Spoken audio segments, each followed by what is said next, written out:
Oh my God, dude, he's flying.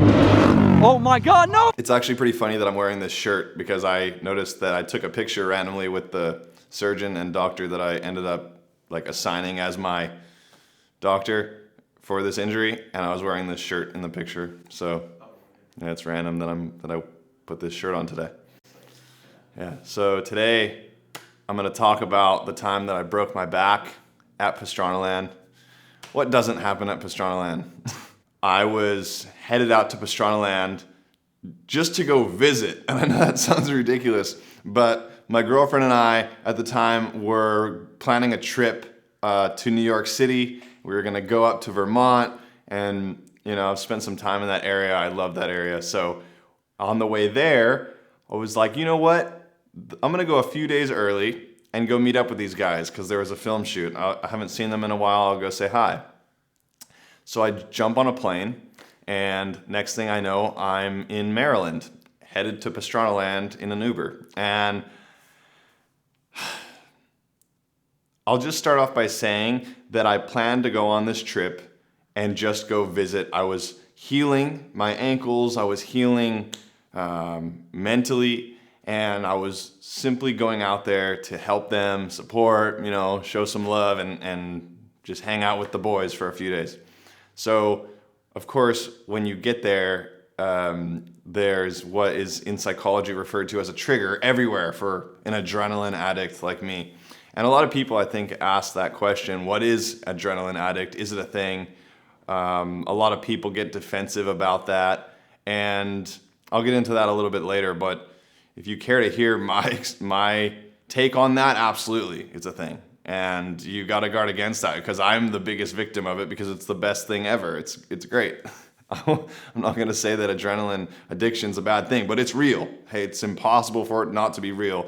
Since I've studied psychology, understanding the chemicals of the brain, how it all works, why we do the things that we do, it's real. So in this story, I get to Pastranaland in the taxi, and we just start filming. We were basically building this pile of leaves. We're gonna build for the holiday season just this massive airbag out of leaves. And from the start of the idea, I was like, this is pretty stupid. I didn't think the idea was very good, but I don't care. Like, I'm here and down to help. So we basically built this massive landing out of a huge pile of leaves and tons of just, what are those things? Leaf blowers. And when the session started going down, it was pretty mellow and no one was really, I mean, my friend Brandon was doing a few flips on it, and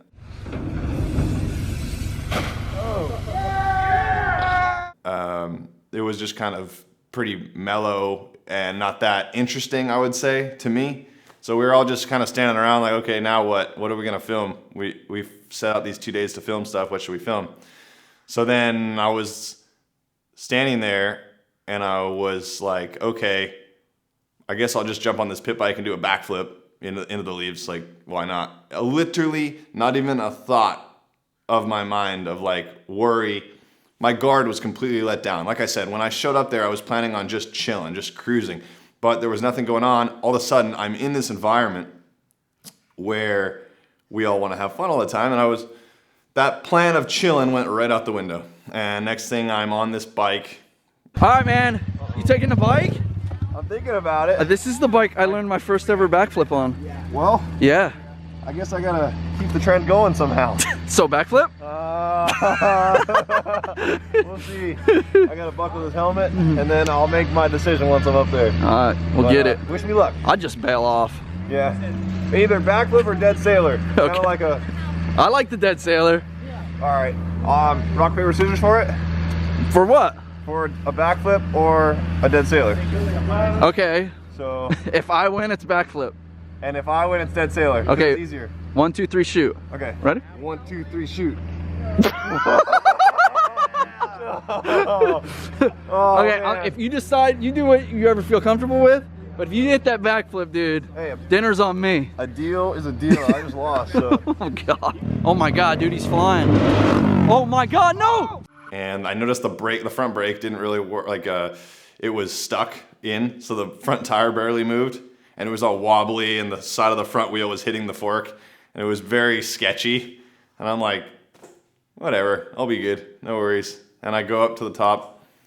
Those guys are filming, and then not even thinking. I literally have done so many flips on pit bikes and different things. It didn't even cross my mind once to be scared or worried or whatever. And that's a problem. I felt like I was just kind of rushing things or not thinking things through. So whatever. Didn't straight jump it, didn't test the distance, nothing. Just went backflip, okay. And if you watch that footage, I think no one even really got that on film. It was barely like a cell phone clip or something because no one even knew I was going. I literally was going up the run-in area to turn around, and I just turned around and then just went because I didn't even care if anyone got it on film or not. I was just gonna mess around and do a backflip, no worries. So I turn around, hit the jump, and didn't gauge the speed, anything like that, because it was a super small jump for the most part, so I wasn't even worried about it. So upside down, I thought, oh, I don't exactly know the distance of this jump, so I'm gonna bail on purpose, like I've done a million times. Just over halfway upside down, I'm gonna bail the bike, and I'll come around, and I'll be able to spot my landing and land on the leaves perfectly, and whatever. Failed jump, didn't land it. I wasn't planning on landing it anyway because I was in a pile of leaves. I misjudged the speed just a little bit, and I overshot the thing. So when I came around, I bailed the bike upside down to come around to spot my landing. I was still way too high in the air for the trajectory of my flip and the speed that I decided to flip at. So as I'm spotting my landing, the leaf pile, I missed the leaf pile by like 6 inches or maybe a foot, just enough. So then from that 6-inch period of height from the leaf pile, I missed it, and then I had like another 10 feet to the ground. But when I had another 10 feet to the ground, it was like, okay, it looked like leaves. It was just leaves everywhere. So I wasn't really that worried about it, but I landed, and as soon as I overshot basically, so my feet kept spinning. So my feet were up in the air, and I wasn't gonna be able to stick my landing on my feet, so I was still flipping. So now I didn't have really an option. So I was not worried about it still because my optical illusion of what I'm looking at is just all leaves on the ground. But the leaves on the ground was just one layer of leaves to solid, rock hard dirt. And so I fell from 20 feet, 25 feet straight to my butt on rock hard dirt. Like that. And as soon as I landed, I just went numb. Like my body just went numb. And then I remember falling over to the left and screaming at the top of my lungs so loud I couldn't even get it out. My mind was screaming louder than I've tried. I couldn't even get screams out. It was that painful. And so then everyone came over to me and they thought I was kidding. They thought I was playing a joke on them because what it looked like to them was that I just landed in the leaves and no worries. But what they couldn't tell was under those leaves, rock hard dirt. So I'm laying there in agonizing pain, just screaming, and I can't feel anything, but I'm just laying there. And this, I did have an out-of-body experience where I'm looking at myself in so much pain, and that's happened to me before, and I'm watching myself going, oh my gosh, not this again. You know, I'm watching you just screaming, and I couldn't feel anything, so I'm laying there, but I was watching my legs kick uncontrollably. I was just panic kicking. So then I was thinking, I'm like, okay, cool. You know, my legs still work. Like I can still move, but I can't feel any of it. So I just kept just rolling around in the dirt, not rolling around, but just fidgeting and in so much pain that I wished I was passed out, but I wasn't. And that's that fine line of just, oh, it sucks so bad. And then everyone came over, thought I was kidding, and then they realized shortly after that, oh, he's not kidding. He's in excruciating pain. Call 911.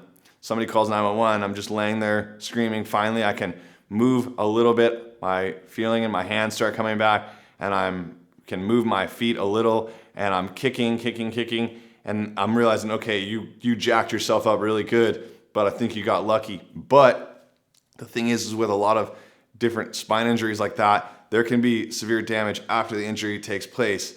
Due to swelling purposes and different things that can happen. If somebody moves you, if you are moved, if you move yourself, things can get damaged worse than they are, which is a super terrifying thing. And I won't get into some of my friends that are permanently injured in this story. I'll just leave this story to this story. But I will say that I have quite a few friends that are permanently injured from spinal cord injuries, and it is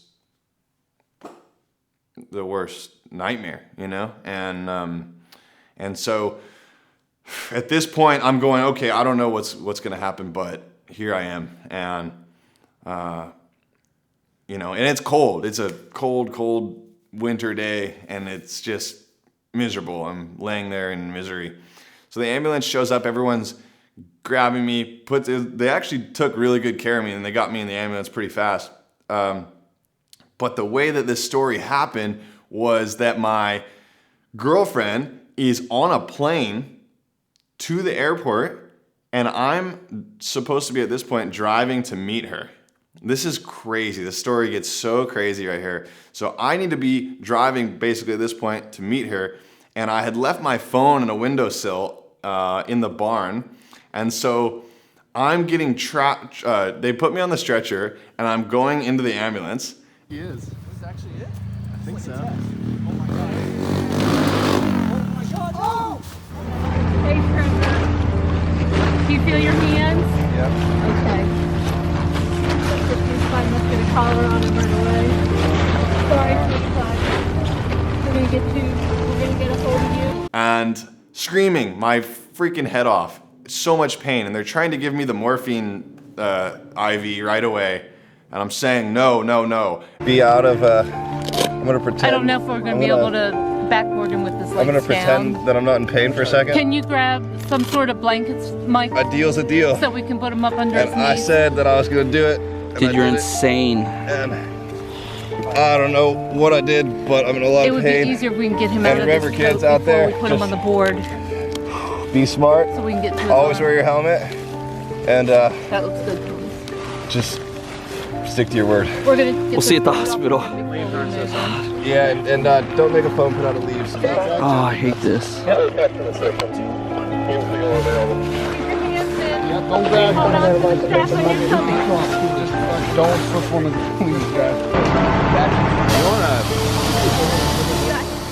And I'll get into more about not taking pain pills and not taking morphine and that kind of stuff in a later video. Maybe I'll get into it a little bit in this video. But they get me on the stretcher. There's, plenty of people there carrying me over to the ambulance. And I'm just saying, slow down, every bump, every teeter. My butt and back and whole area is so swollen that I feel it's just the worst thing ever. They're carrying me over to the ambulance, screaming, get in the ambulance. They're trying to put the morphine thing in me, and I'm denying it. No. Because in the past, I know as soon as you get that drug stuff put into your veins, you're gone. Like you're not coherent, you're not aware, you're not yourself. Because I've had it done to me before. Pain pills, same thing. And that's why, addiction and different avenues of drugs can affect athletes in such a way that it can destroy their lives, which I'm also very passionate about, which I'll talk more about. So for this example, get in the hot, and the girl's like, what are you talking about? I'm like, no, sitting there screaming, but saying like, no, don't put, no. And she's like, what are you, like, this person's crazy. She's like, every single person always just is begging me for this stuff, and you're saying no. And I'm not telling the viewer this right now to sound tough or I'm better than that or anything like that. I tell her, I just don't want that right now. I just don't feel comfortable. I don't need that. And something right now intuitively is telling me, do not do this. So I denied it. She's like, okay. So now we're headed out. But when I left the phone on the windowsill, as soon as they closed the ambulance doors, I'm like, wait, my phone. Because I'm on the East Coast, like those guys are there, but they have things going on. People have lives to live. And I just screwed everything up by going and getting hurt. And, now I don't want to depend on anybody. I want to depend on myself. Go get my phone. I stop. The doors are closed. They're on our way out of the ambulance or out of the driveway. Get my phone. They stop the ambulance. Someone goes and grabs my phone. I think Brandon Schmidt grabbed my phone. Thank you, Brandon. Throws it in the back. I get my phone. Call my girlfriend. I'm like, hey, I'm not going to be at the airport. She's crying, crying. I'm in so much pain, just screaming. And she's like, what are you talking about? So this is where it gets crazy. Now I'm on my way to the hospital. And I don't know which one. There's tons of hospitals around there. And they ask, which hospital do you want to get dropped off at? I'm like, I don't know. I don't know where I'm at. I've never, And she's like, okay, well, there's one just take me to the closest one.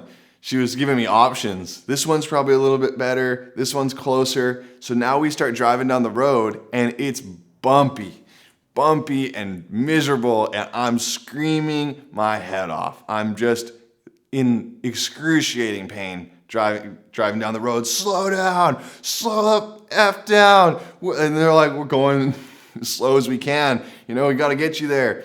They're like, okay, this hospital or this ambulance ride is going to be 35 or 40 minutes. And I'm just, so they're driving me to a hospital in some sketchy area of Washington, D.C. Sketchy. And I'll get into why it's sketchy. But on the way there, we're on the freeway at this point, hitting the little, you don't think about this, like when you hit an overpass, some little bump, boom, everything's shaking. And I don't know what's wrong at this point. Later to find out I completely shattered or exploded my L2 vertebrae. So I don't know that that's what's wrong, but it hurts. My back hurts. And we're just going down the road, screaming. And now all of a sudden the nurse or the paramedic in the ambulance is looking out the back window. And I'm like, what are you looking at? And there's cops around us. Like, what's happening now? So it turns out the ambulance there was traffic of some sort, and someone had blocked us. Like a car had blocked us on the freeway. It wasn't letting us pass. And so I don't know how the timing all worked out, but the cops were pulling over the car that wouldn't let us pass. On the way to the hospital. I'm sure that happens more often than you would think, but I'm like, great, It was just a miserable ambulance ride all the way there. But the crazy part about where it goes next is the part with my girlfriend, okay? So she had I was supposed to meet her in New York City, which was maybe 2 hours from where I was, but I wasn't gonna get there. So as she arrives in New York City to nobody, no one's there to pick her up, her dad works for the airlines. And her dad was randomly, I'm not kidding you, how crazy this story is, was working a flight and was at the New York airport the same time she arrived. And so then they're trying to connect. Her dad had gotten her on a plane that left 2 minutes after she had landed in New York, straight to Washington, D.C. So there was a plane, literally, as she landed in New York, was leaving for Washington, D.C., and he held the plane because of his seniority with the airlines, held the plane, waited for her to get there, which was like 10 minutes. There's a cutoff where they legally can't wait any longer of some sort, but they pushed that limit. So she gets on the plane they close the door right behind her, get on the plane to Baltimore or Washington, D.C. But at this point, I'm arriving in the hospital. But what's crazy is the fact that was able to happen for her to come there and comfort me in such a random chain of events. It was almost like it was meant to be, where she was, no worries, I'll be like, it's just, that's a wild part of the story to me, and I don't understand how that kind of stuff, falls into place sometimes. But at this point, I'm arriving the hospital, still screaming, still no pain pills, just in excruciating pain. And they roll me through this the back loading dock to the ER. And they left me outside for a second. It's 0 degrees. And they left me outside. And what's going on now? There's a gunshot. Guy just got shot like a bunch of times. Okay, he has priority, obviously. Puts him in, then somebody else that had just got shot, and I'm like, where am I?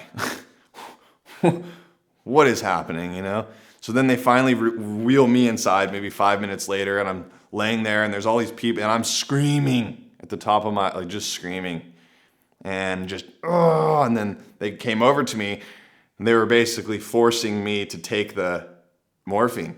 We have to be quiet. You can't be screaming like that in here. we're going to give you this because you can. I'm like, okay, I'll be quiet. You're not giving me that. I'll be quiet. So now I'm biting on my shirt. Trying to be quiet, but I can't. Just in such excruciating pain, like I said. And then I'm just laying there, I'm alone. I luckily have my phone, talking to my girlfriend and trying to figure out so then this lady comes over to me wearing full, what is it called? Soaps or, whatever, the surgeon gear, surgical, stuff. I can't remember what it's called. And, she's like, "Hi, Mr. Jacob, I'm so-and-so. We're taking you into immediate surgery, and this is kind of what the plan is and what we're going to do.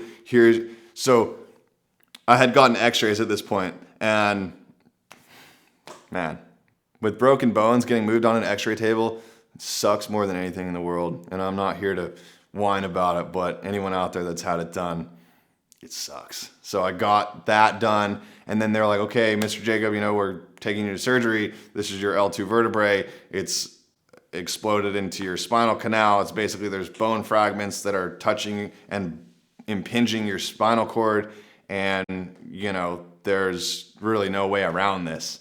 We're gonna go ahead and go in there." And they basically, this surgeon was explaining to me what her plan of attack was. So I'm laying there, obviously in level 12 out of 10 pain, thinking about my options. What am I going to do?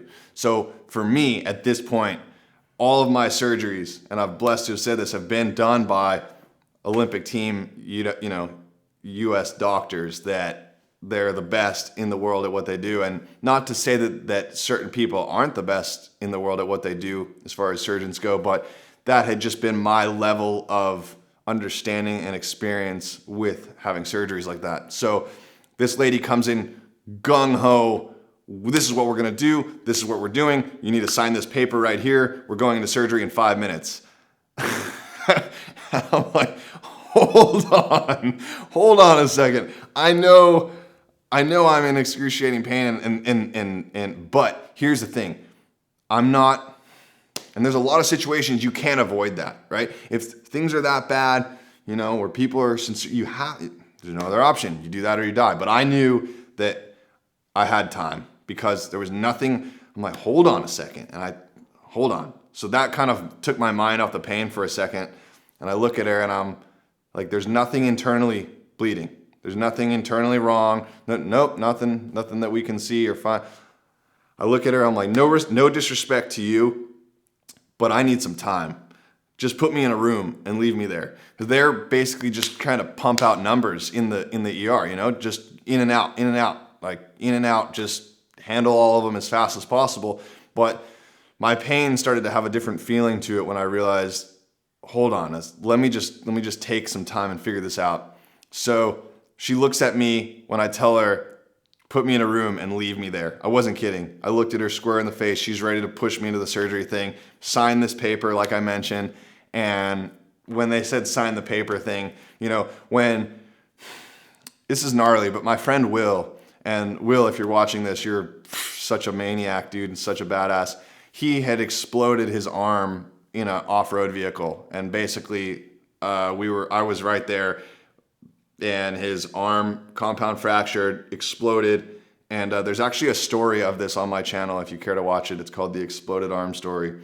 But his arm got crushed by the roll cage. And we're trying to hold his arm. His arm is flailing and all his bones are in the dirt with guts. And it was horrifying.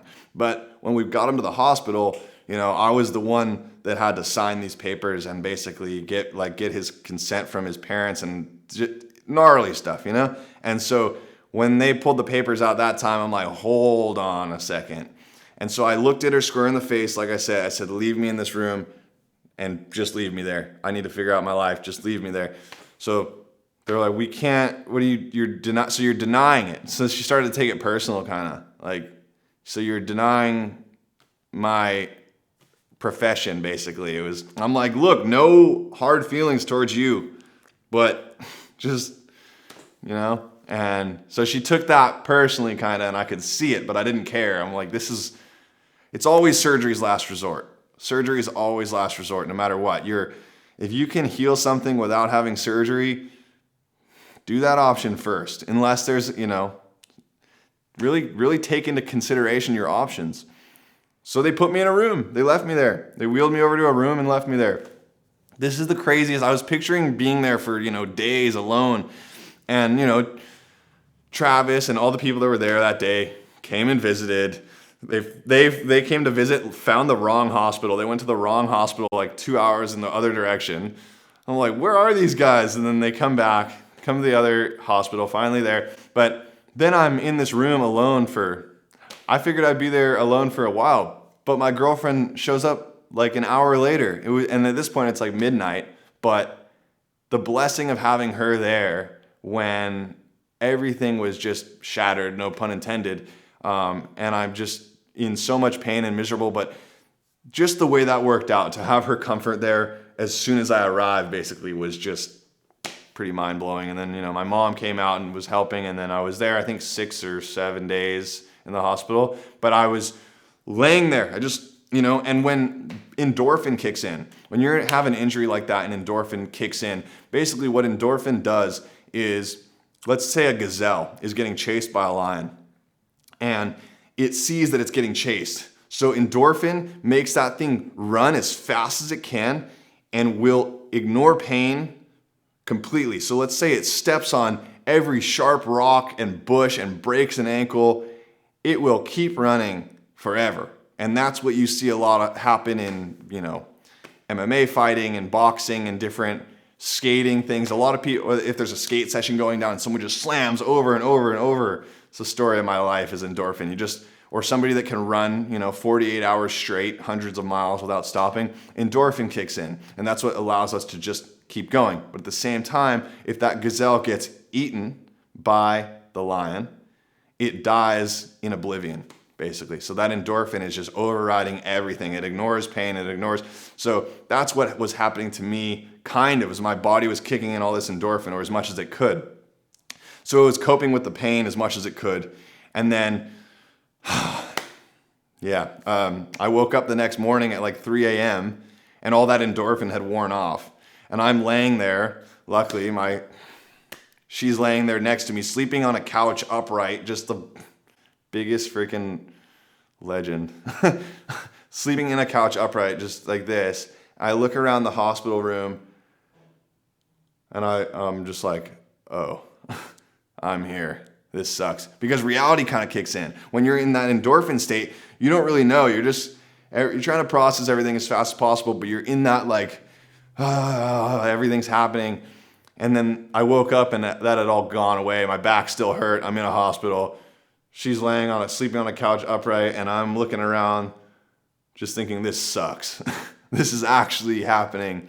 So then that morning, nothing, really happened. I think it was the next day that surgeon came back in to the room, comes over, and at this point I'm making phone calls to every, Olympic doctor I could talk to. Luckily, the U.S. team doctors have been so helpful over there, always been supportive, like, hey, whether you're on the Olympic team or not. And this sounds kind of, special person, important type of thing to say, but it's just a blessing. And I'm just saying this how it is that they've always been, that connection was made. They're always, hey, do you have anything in the future that you need us for? We're here for you. And that's been really amazing and really meaningful because they've stayed true to that and they've actually meant that. And that goes to show, So I'm calling them, I'm sending the x-rays to different surgeons. Travis's surgeon's on it. There's 5 different surgeons at this point that I wanted their expertise from. Not to take away from this original surgeon, but I didn't know her, so I'm getting these other opinions. 5 out of 5 all say, no question about it, you have to get that surgically repaired and removed and cut that out. Your bones are literally jamming your spinal cord in. Like, there's no way around it, buddy. Sorry. That was one of, I'm not going to say any names, but and it was, so I'm laying there like, damn it, this sucks. But at least I have time. The pain's worn off now a little bit. And now I'm laying here trying to figure out my best option. So we were going to get down to this different spine center in North Carolina. And then, just kind of figure out the options. At this point, my mom arrived. And the lady surgeon walks in the door and looks at me and goes, I think it was actually a smart call of you to hold off on this surgery because for swelling purposes and trying to figure out the best plan of what we're going to do, because here's the different types of surgeries that are probably going to be most effective, and kind of explaining like this plan of attack or this plan of attack. So I think it was a good call that you waited off. And I'm like, you're about to rush me in and just cut me open and do whatever the who hell knows what. And now you're telling me that my intuition spoke to me in that way. And I'm just saying, if you have the opportunity, if you can deal with that pain and there's nothing internally bleeding or going on and you can deal with it, wait. Just if you can, and that's a smart decision, because I'm about to tell you why. So now Travis is surgeon. All right, well, we can take him here and operate on him. Now I got the Olympic team surgeons. Okay, well, let's get him to this spine center. And I'm laying there like, I feel like I could deal with this for a little bit. And this is probably day 2. And so, by day 3, of course, my sweet, sweet girlfriend sleeping in the freaking chair wouldn't leave my side. Like, that'll never means, yeah, it's kind of unexplainable.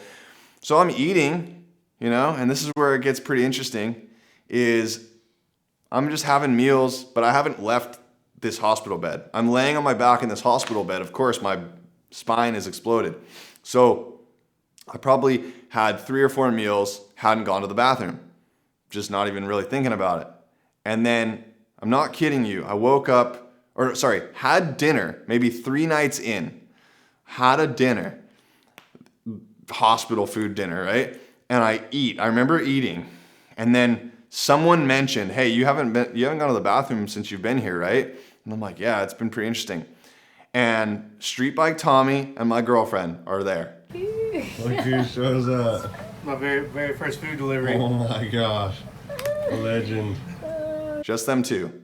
And as soon as we had that conversation, my stomach just starts hurting like I've never felt pain before in my life.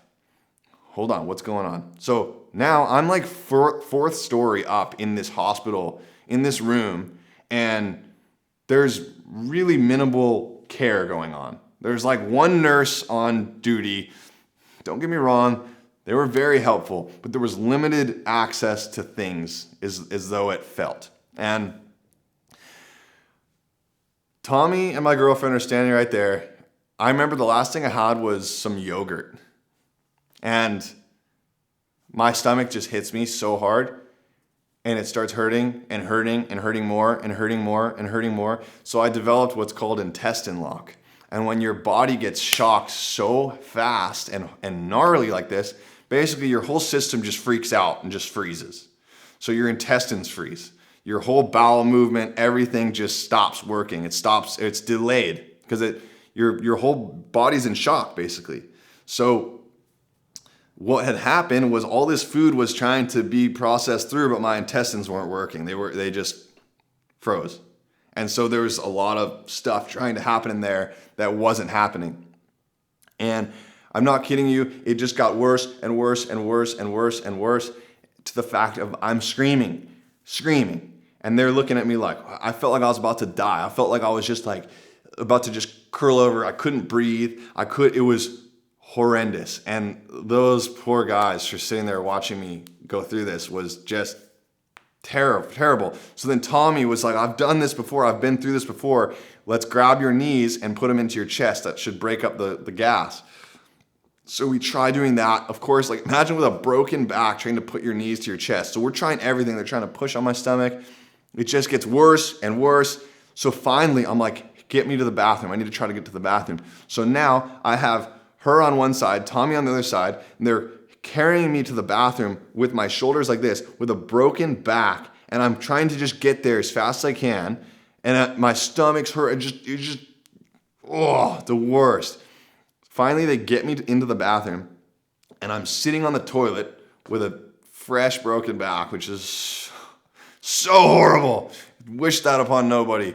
And I'm just standing there trying to go, but there's nothing happening. There's nothing. But I'm just so then I start getting like, I think Tommy or her is there. Well, they're both there, but they're looking, and it's like, yo, your face is getting just pale white. Like, you are white as a ghost. I start sweating, and I'm holding on to like the handicap like thing right here, just screaming. My back is just like in the worst, gnarliest situation, and I'm shaking, I'm panting, my stomach is just like,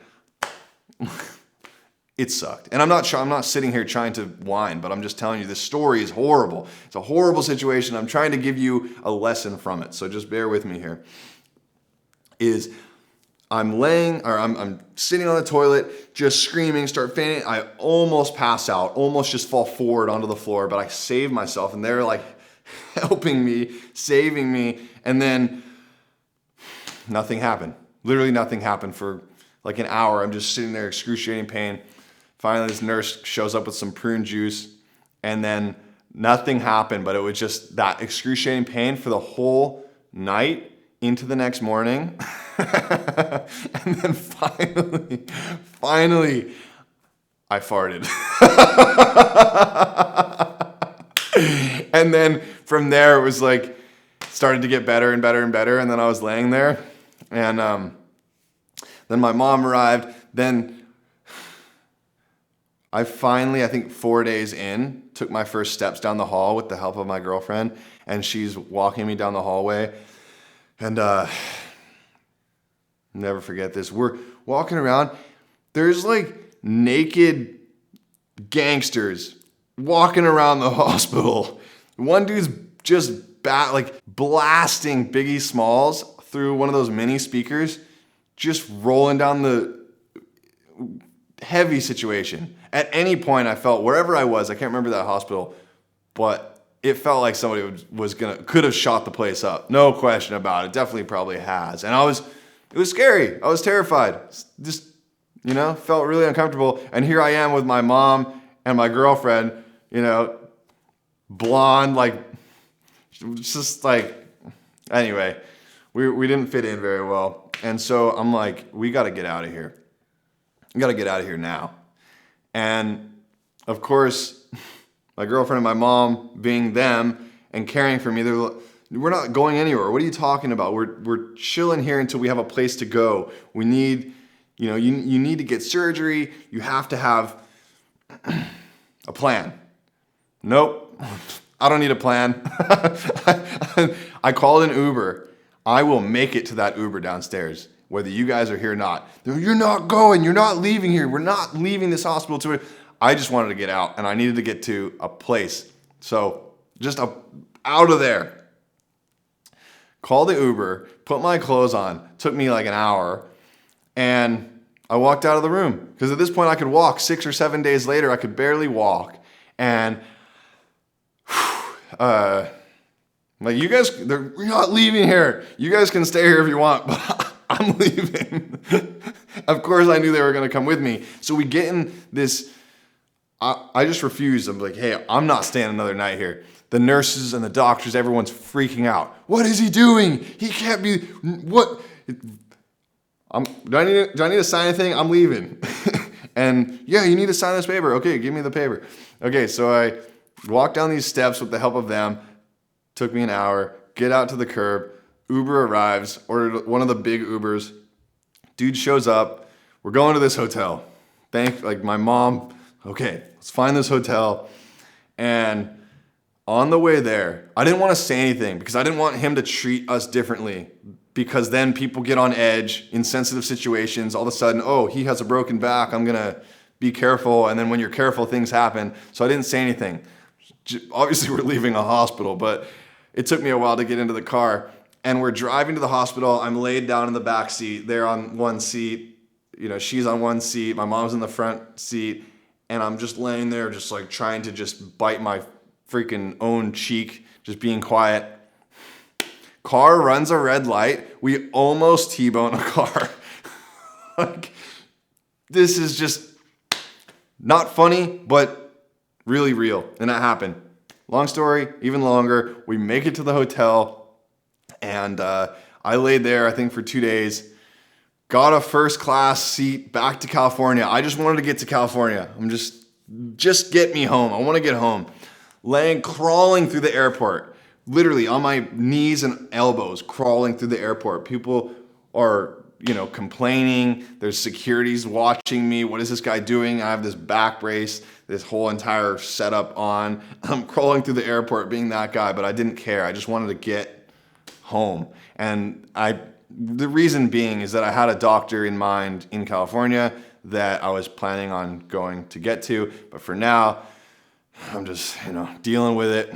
And got one of those first class lay down seats, laid down, got there by the love of my girlfriend and mom, made it to California, helped me there, go to the surgeon. And then by this point, I'm doing my research online. And I'm going, okay, what am I going to do? What's my plan here? How am I going to proceed with this? 85% of back surgeries end up worse off than if you would have just left them before, if it's not life-threatening or completely, impinging and destroyed. You obviously have to do things. But 85% of non-life-threatening, I would say, that's the research that I was starting to realize. So I come to him, still in level 10 pain, and I said that to him. I'm like, look, I'm here, I'm in excruciating pain, but I'm reading these, that a lot of back surgeries end up way worse than if you wouldn't have touched them. And he goes, yeah, it's exactly right. You're absolutely right. So we did some more x-rays, and Dr. Watkins Jr. in Marina Del Rey, incredible guy. If you have anything spine related, I would highly recommend him. Just to know that he's done a lot of pro athletes and a lot of different people that I know speak really highly of him. So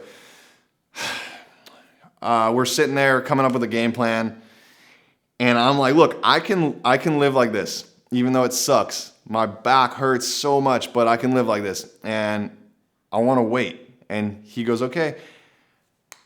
And looking at me like this, and like a questionable mindset, and I go, what would you do? If you were me, what would you do? Because you're the expert, you've seen a lot of stuff. He looks at me and goes, if I were you, I would go home and count my blessings, because you are the luckiest mother effer I've ever seen in my life. He goes, I've seen everything from the smallest fractures to death. And I've seen thousands of these injuries, and you're the luckiest guy I've ever seen walk through these doors. I'm like, okay. Okay. So I went home, and I laid on a couch for like 2 months. Just laid there on my back, meditating. Because at this point, I'm starting to read and learn a lot about psychology and spirituality and understanding this. And if you're curious more about this story, there's a very parallel story in this movie called Heal with Dr. Joe Dispenza, who went through something very similar to what I did. And I hadn't actually watched this movie Heal up until a few months ago, 2 years after this injury had occurred. But I laid on this couch and I just meditated, sometimes 8-10 hours a day, just meditating, imagining myself getting better, imagining my body healing, and imagining the bones shifting and moving. I know the mind's a powerful thing and what you think you become, and I just started focusing on my healing just so hard. I need to get better. I'm going to get better. I'm healing. Every moment I'm healing. Started eating just perfect, clean, nothing but water, fruits, vegetables, clean meats. Like that's just what my plan was, and that's what I did. So I had a checkup appointment with this same surgeon. We agreed that we were going to come back in 3 weeks and see how I'm progressing. And at that point, we'll decide on a surgery decision. So I show up back to his office, in 3 weeks, and we did x-rays, and he looked at me a little bit confused, saying that the healing is going, it looks like it's already healing, and so we were about to operate on it the next day. We had the surgery scheduled, like, okay, if this was kind of the decision point. Well, then here's the slot open tomorrow if we do decide to go with that route. I'm still in a chronic, excruciating level 10 pain moving around, but I'm dealing with it. I'm there. And I just told him what I'd been doing. I'm saying I'm meditating, I'm healing, I'm eating right. And Dr. Watkins Jr. looks at me and goes, good, keep it going. Because then he started to tell me, and I don't have the research or the knowledge to know, but he mentioned that there's a lot of studies being done right now that particular surgeries are showing the same effects and progress as certain people that are meditating through their healing. No BS. If there's certain things that are needing to be moved in certain ways, I'm not an expert on this, but I know for a fact if there's not serious stuff that needs to be done, that's a very real thing. So I tell him what I'm doing. He goes, good, keep meditating, keep doing it. Keep doing what you're doing. So for another 2 months, I just kept meditating, kept envisioning my healing, eating super healthy, eating right. And this is, if you told me this kind of thing a few years ago, I would have called myself crazy. But every day, I just promised myself, every day you're going to be feeling a little bit better. Every day your bones are healing. Every day. And, a few months went by and I'm at this point so much more mobile, starting to stretch. Let's